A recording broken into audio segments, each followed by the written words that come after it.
guys, today we'll be discussing a very interesting topic, window treatments or window dressing.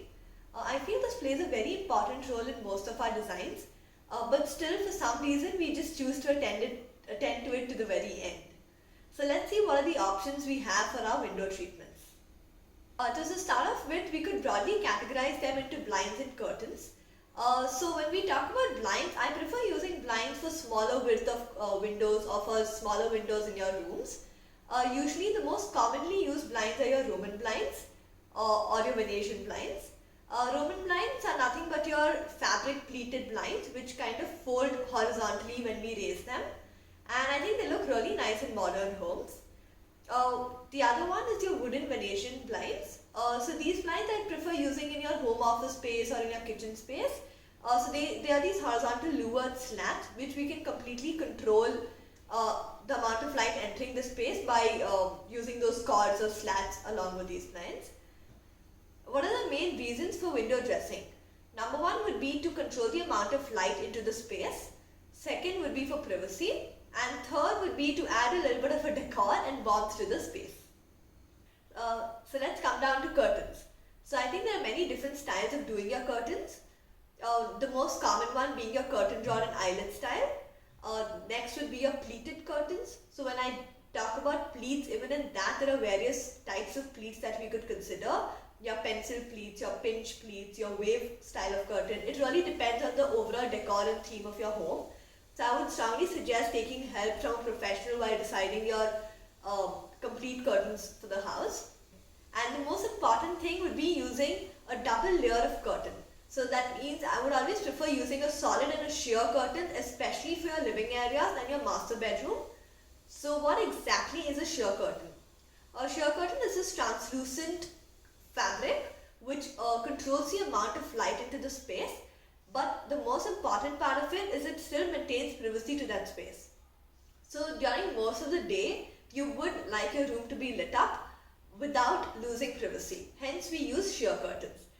So this is a very common mistake, guys, that people choose between a solid and a sheer, but for a bedroom, you definitely need both these layers to be coming in. So each bedroom demands a different kind of a window treatment. So most of our bedrooms require a complete darkness and hence the need of using blackout curtains. So there's a big misconception of blackout curtains coming only in black color. But no, this is usually called blackout just because it cuts out almost 80 to 90% of the light entering your room. They're available in various shades in the market. Yet again, for the entire home, I would suggest using curtains of soft neutral tones like your off-white, cream, your champagne colors. Probably if you really want to add a tinge of color, let it be more pastels, your greens and blues, and of course all-time favorite, greys go really well for most of the spaces. So what are the important points while we select our curtains? So number one would be measurement is very important when we start the process. Don't try and take the measurements by yourself. Please make sure a professional is helping you with this. So when we take measurements, we always try and do floor to ceiling curtains. This helps accentuate the height of your room and also makes your ceilings look taller. And also the width, guys. The width is very important. So I've seen this very common mistake of people giving you curtains of exactly the width of your window. But I suggest there has to be a good overlap and it has to extend way beyond the width of your window. So it looks the best when the curtains actually flow from one wall to the other wall. Okay, so let's discuss lining. This is something I recently learned.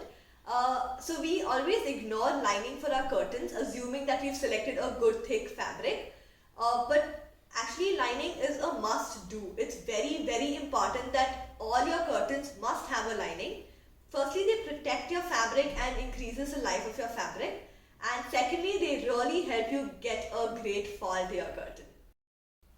Another very commonly asked question is about automating your curtains. So I would suggest automating your curtains, especially when you have these double height spaces. So we can go for motorized curtains. They're actually not very expensive. These motors start from approximately about 10 to 12,000 and go up to almost 70,000-80,000. So a very commonly used brand is a brand called Somfy. They're pretty good and they work really well.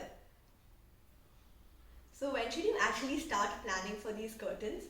I would actually say at the very beginning of your project, especially if you are looking for floor to ceiling curtains or the complete end to end look.